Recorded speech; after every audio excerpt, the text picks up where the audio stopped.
Senhor tem nos abençoado com a presença desses irmãos preciosos, e hoje ele vai compartilhar a palavra do Senhor. Ele também pode, no uso da palavra, fazer a apresentação que ele quiser, mas acredito que os irmãos também já estejam familiarizados com ele. Amém? Vamos orar? Pai, pedimos tua graça, pedimos a tua bênção, a tua unção, por amor de Deus, que vai trazer a palavra. Também a todos nós, tenhamos corações ávidos, mentes atentas, abertas, para que a tua palavra possa penetrar em nossos corações e nos edificar para a tua glória, Senhor, em nome de Cristo. Amém.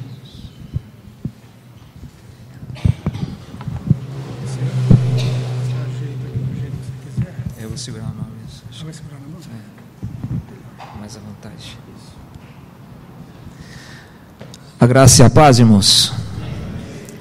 Deus tem, pela sua graça, nos feito caminhar com vocês durante acho que 2 meses, né? E a gente tem sido muito edificados. Eu, minha família, minha esposa que está aqui. Deus tem falado conosco, tem trabalhado em nosso coração, até mesmo os aspectos da recuperação do nosso coração e outras coisas que vocês vão nos conhecer. Então nós estamos aqui em transição.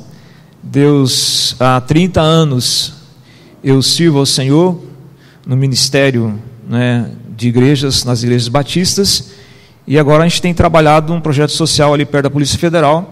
Nós atendemos 170 famílias carentes, ajudando com alimentos e na evangelização, tá bom?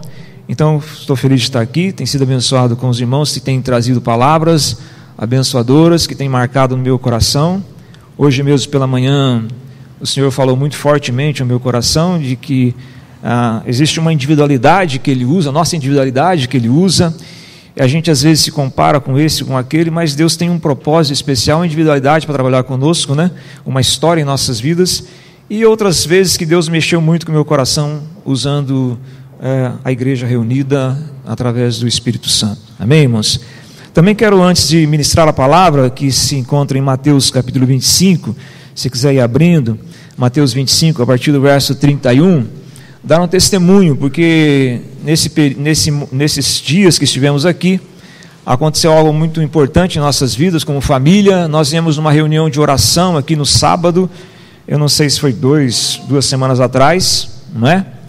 E naquela reunião de oração, nós pedimos oração, o irmão Cláudio orou por nós, e o Espírito Santo me incomodou, porque também parece que enquanto ele orava, ele sentiu, ficou bem emocionado, e uma outra irmã ficou emocionada, e o Senhor colocou no meu coração que nós devíamos nos preparar para alguma coisa. A minha esposa viajou na quarta-feira, e na quarta-feira mesmo eu tive bastante enjoo, vômitos, entrei em oração, e quando foi 4 horas da tarde, mandei um recado para ela, e depois fiquei sabendo que naquela hora, meu filho, as minhas 2 netas, a esposa e a minha esposa, estavam indo para Curitiba.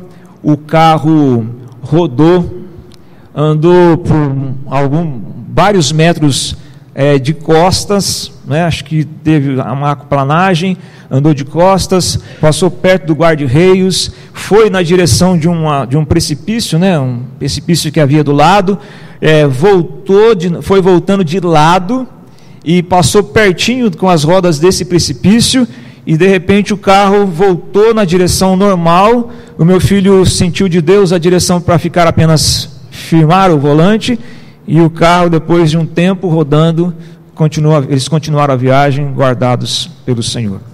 É graça do Senhor, é misericórdia do Senhor. Então eu quero agradecer aos irmãos que oraram, e o Senhor esteve conosco. Eu entendi que do Espírito que deveria compartilhar com os irmãos, porque devemos interceder uns pelos outros constantemente, devemos orar uns pelos outros constantemente. Então sinto a graça de Deus e a proteção de Deus nesse momento. Amém, irmãos? Mateus capítulo 25, eu vou trabalhar alguns minutos a partir do verso... Essa água para mim, né?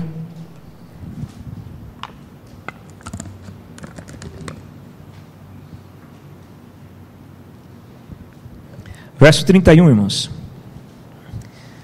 Do verso 31 ao verso 46, não lerei todos os versos, mas lerei para os irmãos a partir do verso 34. Então o rei dirá aos que estiverem à sua direita: venham, vocês são abençoados por meu Pai, recebam como herança o reino que lhes preparou desde a criação do mundo.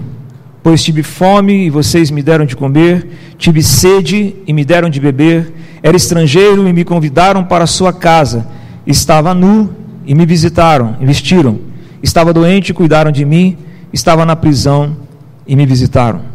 Então os justos responderão: Senhor, quando o vimos faminto e lhe demos de comer, ou sedento e lhe demos de beber, ou como estrangeiro?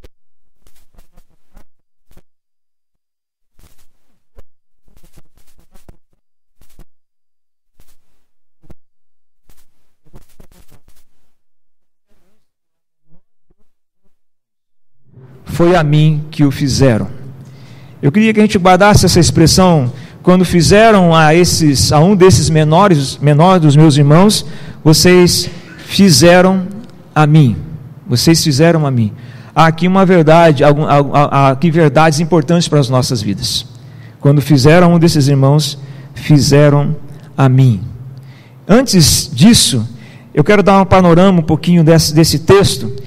E a gente vê nesse texto posicionamentos diversos, diferentes quanto à sua escatologia, quanto à questão da parousia ou da volta de Jesus. Então uns pensam que aqui fala do início da implantação do reino milenar, outros acreditam que já é no juízo final. Então existem umas certas diferenciações aqui de pensamentos teológicos quanto a esse texto, mas isso não importa, porque a gente vai tentar trabalhar hoje a devocional em cima dessa questão.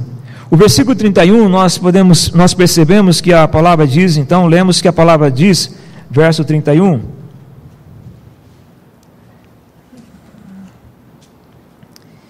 que quando o Filho do Homem vier em sua glória, acompanhado de todos os seus anjos. Então, na posição mais milenistas, eles acreditam, eu não sei qual é o posicionamento da igreja, mas isso não importa, que quando Jesus voltará então com a sua igreja. E aqui nós vemos que ele volta acompanhado com os seus anjos, e ele se assenta num trono de glória, e alguns acreditam que esse trono é em Jerusalém. A palavra diz é um trono de glória, algumas versões diz é um trono no céu, um trono no céu. Verso 32 e 33, ele trabalha a questão das ovelhas, dos cabritos ou dos bodes, trabalhando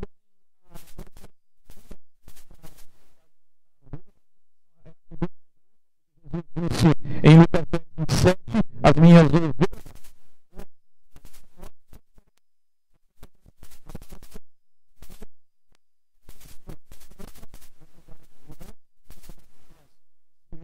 Um lugar.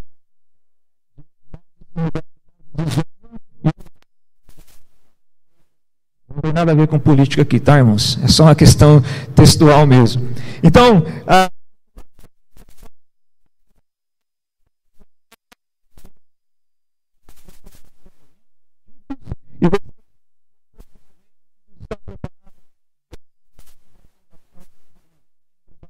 fundação do mundo. Isso nos relembra a ideia de que a nossa vida com o Senhor, ela é antes da história. Ela não começou na história. O nosso relacionamento com o Senhor é um relacionamento eterno, e Efésios 1, o versículo 4, diz que antes da fundação do mundo, Deus nos escolheu em Cristo Jesus. E aqui diz que não antes, mas desde a criação do mundo, Ele preparou para a sua igreja uma herança, ou um reino que já estava preparado para a igreja. Isso me lembra uma devocional que tivemos aqui, creio que foi o irmão Ricardo, falando domingo passado à noite, nossa preocupação com o aqui e agora, que a gente enxerga a vida a partir daquilo que, de quadros ou de fotografias menores, e a gente precisa enxergar a vida muito além disso. Ou seja, Deus tem um propósito para as nossas vidas antes da fundação do mundo. Deus preparou para nós uma herança desde a criação do mundo. As coisas não aconteceram só a partir do Calvário. Antes do Calvário, Deus já tinha um propósito para as nossas vidas. E a gente precisa ver a vida a partir desse ponto de vista. não só vendo os quadros e as situações e circunstâncias que vivemos, porque às vezes nos decepcionamos até mesmo com a vida cristã, não enxergar a vida a partir desse palmo que a gente consegue às vezes enxergar à nossa frente, ou nem conseguimos enxergar um palmo à nossa frente, não apenas entender, fazer uma projeção que temos algo na eternidade, lá à frente, mas que Deus antes já tinha algo maravilhoso para as nossas vidas em Jesus Cristo. Então a nossa vida ganha um propósito muito maior, a nossa vida ganha um propósito eterno, a nossa vida foge desses princípios do mundo que são baseados apenas no aqui e no agora. Do verso 34 até o 46, então entra ali aquela discussão de que uns vão à direita, outros vão à esquerda, e aqui há quase que um ápice nessa palavra, porque Jesus vai trabalhando: vinde, bendize meu Pai, porque vocês tive fome, vocês me deram versículo 34, ele vai dizer aos que estão à sua direita: venham vocês que são abençoados por meu Pai, recebam com herança o reino que lhes está preparado desde a criação do mundo. Então ali a lógica mais teológica seria: porque vocês creram, porque vocês foram justificados. A gente vai ver que isso está dentro do contexto também, mas ele começa a falar de atitudes práticas: porque eu tive fome e vocês me deram de comer, eu tive sede e vocês me deram de beber. É só um aparente problema soteriológico, mas que não é uma coisa tão grave para se resolver. O catolicismo usa esse texto para dizer que a salvação é pelas obras, mas fica claro aqui que o Senhor chama esses discípulos de justos, versículo 37, que relembra de Caios, justificação. Somos salvos pela graça de Deus, somos justificados pela fé e somos salvos pela graça de Deus, conforme já entendemos, e os irmãos também têm trabalhado bem essa questão, de Efésios 2, verso 8 e verso 9, pela graça sois salvos, por meio da fé, isso não vem de vós, é dom de Deus, não vem das obras, para que ninguém se glorie. E também 2 Timóteo capítulo 1, versículo 9, deixa claro que de antemão Ele nos separou para a salvação pela sua graça. 2 Timóteo capítulo 1, o versículo 9. Eu vou citar mais os textos, porque são muitos textos, e alguns eu vou ler e vamos trabalhar um pouquinho mais. Amém, irmãos? Mas os justos não são aqui justificados por suas obras, mas os justos, eles fizeram obras porque são justos. Eles fizeram aquilo que foram chamados para fazer. A própria continuidade de Efésios 2, versículo 8 e versículo 9, às vezes a gente não continua lendo, vai dizer assim, pois, versículo 10 de Efésios capítulo 2, pois somos feituras suas, criados em Cristo Jesus, para as boas obras que Ele de antemão, olha, antes da história, preparou para que andássemos nela. Somos feituras, do grego poemi, um poema de Deus escrito, fomos feitos para as boas obras, fomos criados para as boas obras. Então aqueles discípulos, eles fizeram aquilo porque aquilo era característica já dos justos que viveram baseados na vontade do Senhor. Um outro texto que parece com isso, a gente pode um dia trabalhar com mais calma, é o Salmo 24, porque o Salmo 24 diz assim, do Senhor é os céus, a terra, a sua plenitude, o mundo e os que nele habitam, porque Ele afundou sobre os mares e afirmou sobre os rios. Aí faz aquela pergunta, quem subirá ao monte do Senhor? Quem entrará no seu lugar santo? Todo aquele que é limpo de mãos e puro de coração, que não entrega a sua alma à vaidade. Vai para os aspectos também da ética, da vida, porque o Evangelho não é apenas um discurso, Evangelho é vida. Porque a fé não nos leva apenas a ter um discurso, mas a viver. Mas o próprio salmista, Salmo 124, depois, ele vai dizer assim, estes obtiveram a bênção do Deus da sua salvação, a justiça do Deus da sua salvação. Esses que fazem isso são aqueles que obtiveram a bênção, que é a justiça do Deus da sua salvação. E fica claro que aqui não estamos falando de salvação pelas obras, mas que a vida cristã, ela gera atitudes, e o Senhor, pela sua soberania, resolveu colocar num contexto da sua volta, que aqueles que estarão à sua direita, são aqueles que fizeram diferença. É claro que Jesus diz muito claramente para nós, em João 6, 29, qual que é a obra de Deus?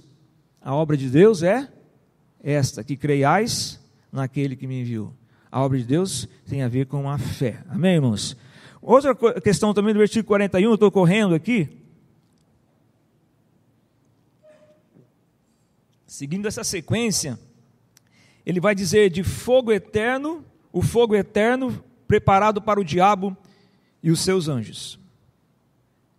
O fogo eterno foi preparado primariamente para o diabo e os seus anjos. Não foi preparado para a humanidade. Preparado para o diabo e seus anjos. E no verso 46 ele fala de castigo eterno e vida eterna. Então, na minha concepção, é claro, não dá a impressão de um reino milenar naquele momento que ele está falando, porque ele está falando de um fogo eterno e de um castigo eterno. Mas agora vamos pensar nessa frase do verso 40, que é onde eu quero trabalhar mais um devocional. Quando fizestes a esses, a mim vocês fizeram. Eu vejo duas implicações aqui importantes para as nossas vidas, muito importantes para as nossas vidas. Primeira, a nossa identificação com Cristo. Somos um no Senhor. Quando fazemos ao irmão, ele diz, vocês fizeram a mim. Logo, a igreja, vemos aqui o Cristo corporativo. Nós estamos ligados a Jesus Cristo. Em Efésios aparece muito a expressão em Cristo. Todas as nossas bênçãos estão em Cristo, a nossa eleição está em Cristo, nossa salvação está em Cristo. Em Cristo, no grego ali, trabalha essa palavra em, é uma preposição enk, que é como se fosse uma esfera e fomos colocados dentro dessa esfera. Nós estamos em Cristo, nós estamos em Jesus Cristo.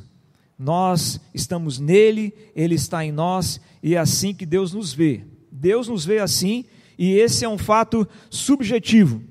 Dentro da sua soberana vontade, no seu beneplácito, que é na sua determinação, ele diz, ele fala, ele afirma que nós estamos em Cristo, e nós somos um em Cristo, e isso deveria bastar para as nossas vidas. Amém, irmãos? É o conceito da palavra. Quando a gente vai para o hebraico também, é interessante que tudo que Deus diz disse Deus, haja luz, e houve. O que o Senhor fala é uma realidade, mesmo que ainda não a percebamos, mas é uma realidade, porque é a palavra de Deus que é a grande verdade. Então essa ideia de nossa identificação com Cristo, isso é sempre um mistério que me fascina. Isso é uma aventura que me fascina, e por muitos anos, e é claro por causa das nossas limitações e fraquezas e fracassos, a gente não consegue mergulhar tanto nisso, mas isso é uma paixão, que eu estou em Cristo, eu sou um com o Senhor, Ele é um comigo, nós temos uma identificação total com Ele. A gente percebe isso também lá em Atos, Atos capítulo 9, na experiência do apóstolo Paulo, quando ainda era Saulo, e ele perseguia a igreja do Senhor, e no caminho o Senhor aparece, e ele fica assustado e diz, quem és tu, Senhor? E Jesus diz o que a ele? Eu sou Jesus a quem tu persegues. Ele perseguia a igreja, nós conhecemos essa afirmação, Ele perseguia a igreja, mas Jesus disse para ele, você persegue a mim, porque nós somos um com o Senhor, nós temos uma identificação total com o Senhor, irmãos. Em Efésios também, capítulo 5, eu estou jogando mais assim no geral, para nós entendermos, e os irmãos já conhecem bem essa questão. Em Efésios capítulo 5, falando do relacionamento do homem e da mulher, ali aquele texto, na minha concepção, ele é um texto emprestado, um texto da realidade da igreja e Cristo, e ele empresta esse texto para o casamento, dando aí uma dimensão da importância do casamento, e quando ele vai dizendo sobre a submissão e sobre o amor, no capítulo 5, versículo 31, quando ele afirma aquela palavra de Jesus, portanto deixará o homem, pai e mãe, e unir-se-á a sua mulher, e serão os dois uma só carne, ou uma só realidade, uma só pessoa. No versículo 32, o apóstolo Paulo fala assim, grande é esse mistério, mas eu me refiro a quem? A Cristo e a igreja. Não é maravilhoso isso, irmãos? É a Cristo e a igreja, uma realidade, uma identificação total que Ele tem conosco, nós estamos totalmente unidos a Ele. E aqui a palavra vai dizer, quando lemos Romanos, a nossa união com Ele no batismo, a nossa união com Ele na morte, a nossa união com Ele na sua ressurreição, a nossa união com Ele ainda mais quando Ele é quando Ele é elevado aos céus. A palavra diz em Efésios 2:6, fomos ressuscitados e estamos assentados com Ele nos lugares celestiais. É assim que Deus nos vê. É assim que Deus nos vê, assentados com Ele, em unidade com Ele. Somos unidos a Ele, nos tornamos os seus irmãos menores. Versículo 40 ele fala: quando vocês fizeram esses irmãos, meus pequenos irmãos que creem em mim, vocês fizeram a mim, porque Ele é o primogênito da família de Deus. Estamos sendo conformados à sua imagem, conforme a sua semelhança, nessa identificação perfeita de Deus conosco. Eu acho que isso deveria nos bastar, saber que Deus está nos conformando à imagem do seu Filho. Tudo isso eu sei. Aí talvez você vai dizer, tudo isso eu sei, quanto mais no contexto dos irmãos aqui, que são, pelo que eu percebi nesses 2 meses, bem cristocêntricos, vocês sabem. Mas o que isso tem impactado a minha vida? Eu sei disso, mas o que isso mexe com a minha vida? Que resposta eu dou a isso? O que isso me leva, o que isso me capacita, ou que isso mexe com o meu coração? A gente conhece muito de teoria, mas a gente precisa vivenciar essas realidades espirituais no nosso dia a dia. A primeira implicação que vejo, irmãos, é essa: Cristo se identificando conosco. Mas quero trabalhar mais ainda, um pouco com mais tempo ainda, é sobre outra realidade. Se, sendo essa unidade real, Cristo identificado com a sua igreja, que é o seu corpo, como deveríamos tratar então os irmãos? Jesus fala aqui: tive fome e me deste de comer, tive sede e me deste de beber, estava nu e vocês me vestiram. E eles vão perguntar quando? Porque aquela pergunta talvez não é porque eles nem tinham noção do que eles fizeram, porque aquilo não era uma religião, faziam para ter algo em troca, mas era algo que fluía naturalmente deles. Eles perguntam: quando te vimos assim, Senhor? E o Senhor vai dizer assim: quando vocês fizeram a um desses pequeninos que creem em mim, vocês fizeram a mim. E daqueles que estiverem à sua esquerda, ele vai dizer: também se assustarão quando não fizemos. Ele vai dizer: quando vocês deixaram, dá uma olhada no versículo de número 45, quando vocês recusaram de ajudar o menor desses meus irmãos e irmãs, foi a mim que recusaram a ajudar. Nós somos um em Cristo, mas nós somos um como o corpo de Cristo. Nós temos responsabilidades uns com os outros, nós temos compromisso uns com os outros. Nós temos que enxergar a igreja a partir desta visão de Deus, como verdadeiramente irmãos, uma coletividade. E como é difícil nós termos essa visão corporativa de coletividade e de corpo de Cristo. Primeiro porque a gente tem toda uma formação, uma cosmovisão, talvez ocidentalizada e também fruto do pecado, uma cosmovisão individualista. Nós trabalhamos sempre o individual, nós queremos a nossa liberdade, nós queremos o nosso tempo, e é normal e natural isso. Mas Jesus está dizendo e nos mostrando na sua palavra que nós somos um como igreja. E essa questão da individualidade, dessa busca por individualidade, fugiu até a palavra que eu queria usar aqui, dessa obsessão por individualidade, é uma obsessão do pecado. Quando Caim mata o seu irmão Abel, e o Senhor chega a ele e pergunta para ele: onde está o teu irmão Abel? Ele diz assim: porventura eu sou o que, irmãos? Tutor, guardador. Eu li algumas versões e peguei uma versão da King James que fala assim: eu porventura sou pastor, eu sou protetor, eu sou cuidador do meu irmão. O que o irmão tem a ver comigo? O pecado exclui os outros, a graça nos inclui aos outros, e em Cristo, pelo seu sangue, nos tornamos verdadeiramente irmãos. Por isso Jesus fala: quando vocês fizeram a eles, vocês fizeram a mim. Quando fizeram a eles, fizeram a mim.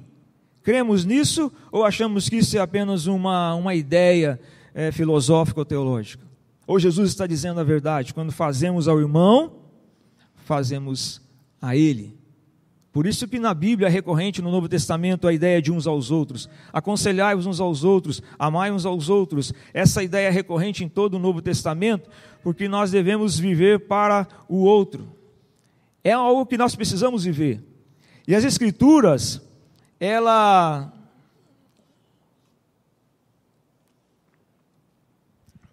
Preciso tomar água de vez em quando. Isso é uma ordenança do Senhor para as nossas vidas. Não é uma escolha. Não é uma escolha. Gálatas 6,10 diz assim, que a gente deve fazer o bem a todos, mas principalmente aos domésticos da fé. Fala de fazer.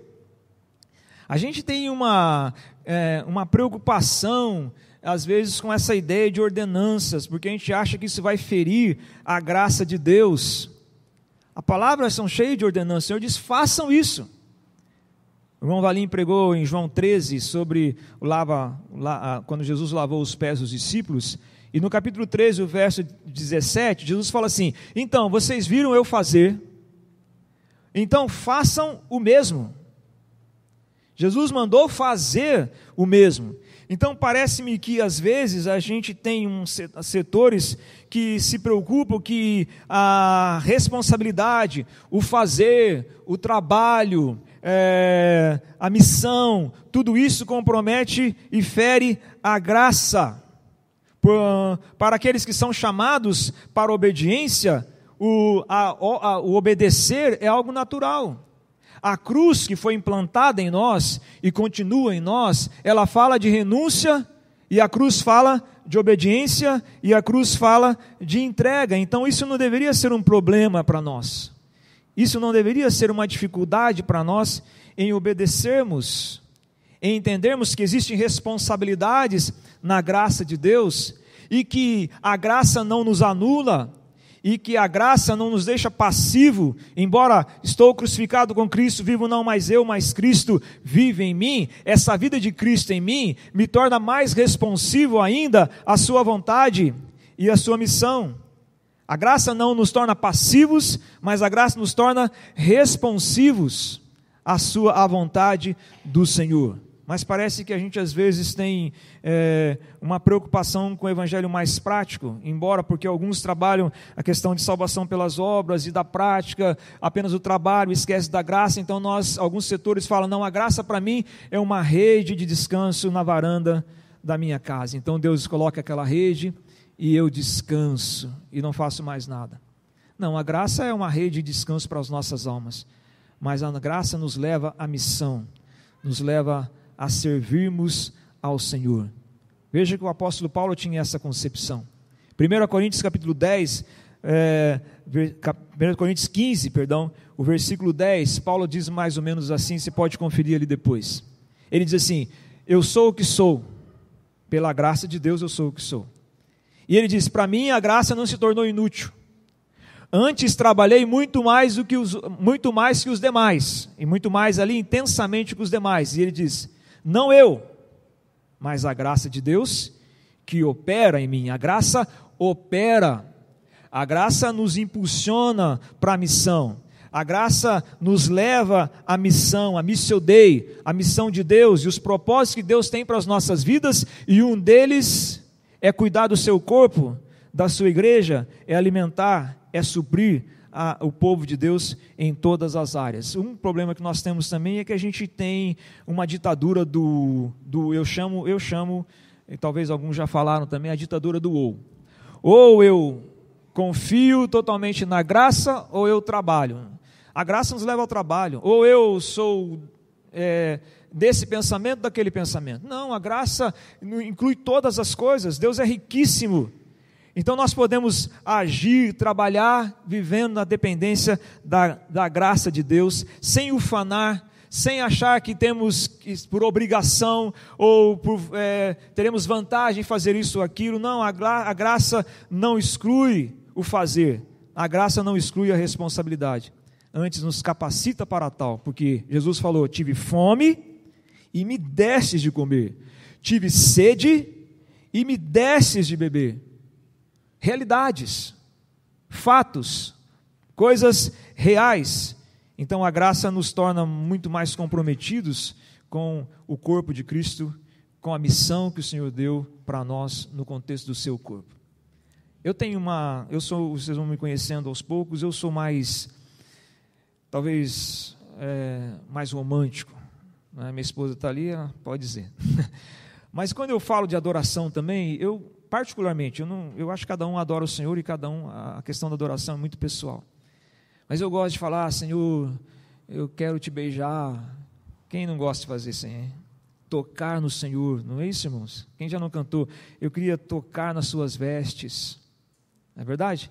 Eu queria te abraçar, eu queria sentar aos teus pés e te servir, eu queria fazer alguma coisa que fosse mais real para o Senhor na minha vida, e o Espírito Santo está dizendo para nós, eu estou aqui sentado com vocês, quando você faz a um irmão, você faz a mim, por menor que esse irmão seja, quando você abraça esse irmão, você abraça a mim. Isso pode mudar a nossa concepção.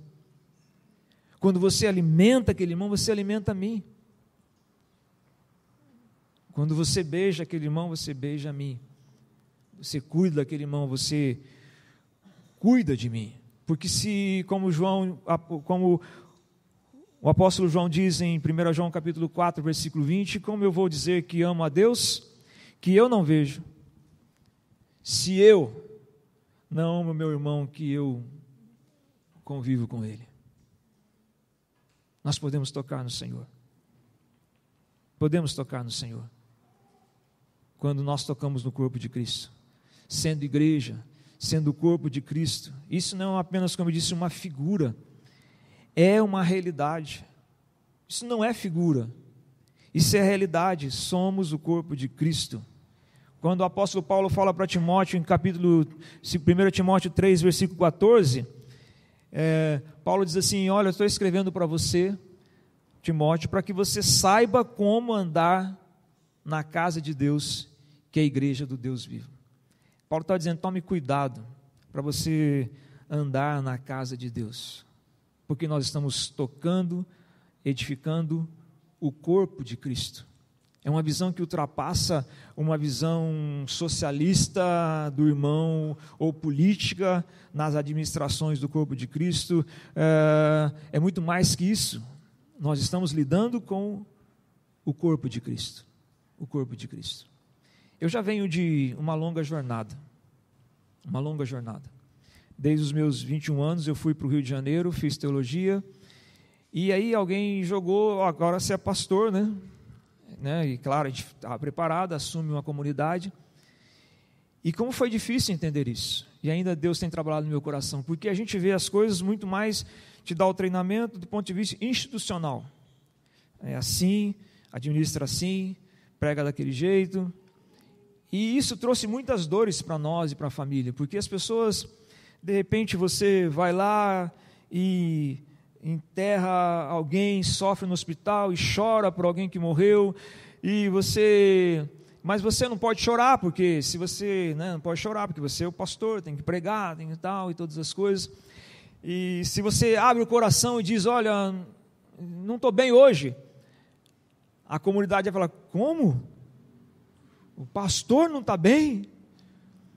E a gente foi vivendo por muitos anos um pouco nesse sistema da institucionalização, da instituição. E como é sofrido. E como é difícil quando você sofre e não tem um irmão do seu lado. Porque a visão é de mais alguém, um número, precisa administrar a situação, preciso fazer que as coisas aconteçam. Se um sai, se 10 sai, o show continua, a vida continua. E a gente esquece que não é isso. A igreja é o corpo de Cristo. E Deus tem trabalhado conosco para que possamos entender isso. Um corpo revestido da sua humilhação, mas o corpo de Cristo. O corpo glorioso de Jesus Cristo, e é assim que a gente tem que ver. O apóstolo Paulo, lá em 2 Coríntios 5,16, diz assim: a gente tem que agora olhar dessa perspectiva, os irmãos. Como víamos Jesus, daquela perspectiva humana, não o vemos mais, porque agora somos novas criaturas, as coisas velhas já passaram, e eis que tudo se fizeram novas. Temos que olhar de uma outra perspectiva a igreja, e como eu disse, e a vida, e a realidade espiritual, olhar da onde nós fomos colocados. Eu fiquei sabendo de um irmão, e é claro, acho que foi numa literatura que eu li, que ele foi num congresso, e ele colocou uma placa bem grande: olhe para baixo.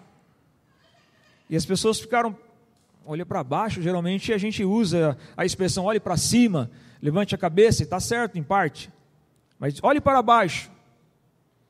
Depois ele foi explicando, quando a gente como igreja entender que nós estamos assentados nos lugares celestiais, temos uma realidade espiritual, nós vamos olhar para baixo, não porque somos melhores que ninguém, mas uma perspectiva de um ponto de vista de Deus e da eternidade. Então veremos as coisas melhores, veremos o irmão numa nova perspectiva, de um outro ponto de vista. Termino com a expressão, antes, partindo para o encerramento, em Efésios 1, 23 e 24. Efésios 1, 22 e 23, perdão. Paulo diz assim: tudo ele pôs debaixo dos seus pés, e o pôs acima de tudo, como cabeça da igreja, que é o seu corpo, a plenitude daquele que plenifica tudo em todos. Existem várias versões aqui. Algumas versões dizem que Cristo é a plenitude da igreja, fugindo um pouco desse dilema aqui. O apóstolo falava da igreja completando alguma coisa, Cristo como complemento de alguma coisa, mas como que a igreja pode completar a Cristo? É claro que não completa a essência dele, mas eu creio que o apóstolo Paulo está dizendo que o plano de Deus para Cristo, o plano eterno de Deus, o plano o maior de Deus para Cristo tem a ver com a igreja, o seu corpo. Ele precisa do seu corpo para expressar, como os irmãos têm dito, a glória de Deus. Ele manifesta a glória de Deus a partir do seu corpo. Ele se completa com o seu corpo, porque ele é o cabeça e ele precisava de um corpo, e Deus o Pai deu a ele um corpo, que somos nós, para manifestar a sua glória na terra. Manifestar a sua glória na terra. A igreja é muito mais do que a gente imagina. Os mistérios de Deus e a grandeza de Deus são tremendos para as nossas vidas. E quando ele fala assim, ele é a igreja plenitude, se a gente vai para a essência da palavra também, como pleirona do grego, que ela nos fala de uma etimologia, a etimologia dessa palavra tem a ver com um navio carregado. Então, quando o navio estava com a sua carga toda, os marinheiros diziam pleirona, o navio está carregado e o navio pode partir para o porto. Quando a igreja estiver totalmente recuperada dentro do propósito de Deus, então verá o fim. Paulo diz isso também em 1 Coríntios capítulo 15, quando o Senhor Jesus entregará a Deus todas as coisas e entregará à igreja quando tudo estiver preparado. Veja só que coisa tremenda, irmãos. Por isso que é difícil a gente ter uma fé bipolar, né? Eu amo a Cristo, mas eu não gosto muito da igreja. Não tem como, a igreja é o corpo de Cristo. A gente precisa, pelo Espírito Santo, aprender a amar a igreja. O apóstolo Paulo, quando fala dessa unidade, ele chega a dizer assim, 1 Coríntios 12, 26 e 27, quando um sofre, todos sofrem.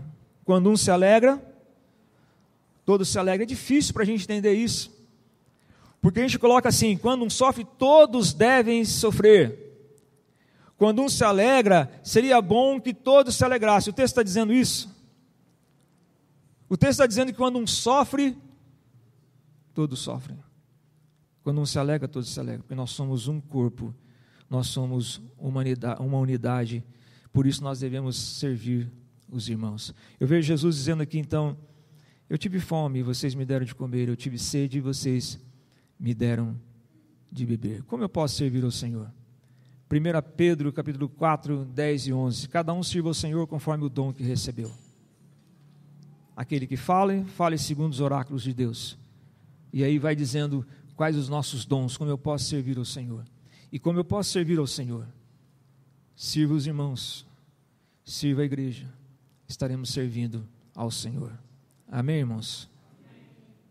Vamos orar? Isso que o Senhor colocou no meu coração para dizer para os irmãos. Eu sei que os irmãos já têm uma caminhada mais longa do que eu, nesse contexto da igreja, da unidade e tudo mais. Mas às vezes a gente esquece de coisas que já vivemos, né? A gente às vezes se acostuma, e é muito comum a gente se acostumar com a palavra, a gente se acostumar com a igreja, acostumar com as verdades, e aquilo virou uma religião. Quando nos acostumamos, não é mais uma paixão. Talvez no começo, quando cremos, vivíamos esse primeiro amor, como o Apocalipse diz, né? E as coisas vão passando e a gente fala, puxa, chamar esse irmão dá um trabalho danado. E Jesus falou assim, ame esse irmão que você vai estar amando a mim. Faça alguma coisa por ele, você vai estar fazendo por mim. Que a gente possa fugir dessa cultura de costumes e viver sempre em novidade de vida, sempre em novidade de paixão e amor pelo nosso Senhor. Amém, irmãos? Queria que você orasse ao Senhor agora e a gente pudesse refletir um pouco. É claro que nós temos limitações e a gente precisa, o melhor que a gente dá para os irmãos é a palavra e tudo mais. Mas Jesus diz assim, faça coisas práticas também. Não que a palavra não seja prática, mas cuida com o amor do seu irmão. Você quer tocar em mim? Você quer me servir? Você quer me abraçar? Abrace um desses pequeninos, meus pequeninos irmãos, e vocês estão fazendo a mim.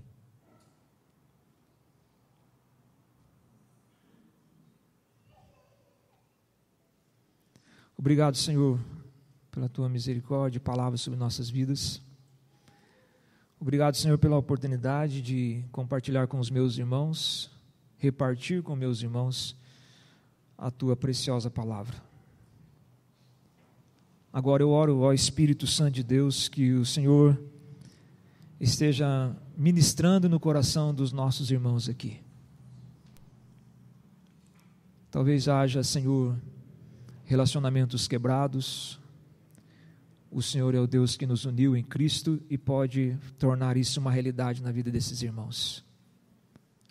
Que a Tua realidade seja a nossa realidade, Senhor.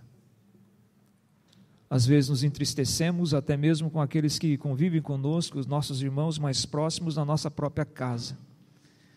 Maridos, mulheres, mostra para cada um aqui, Senhor, que nós somos um em Ti.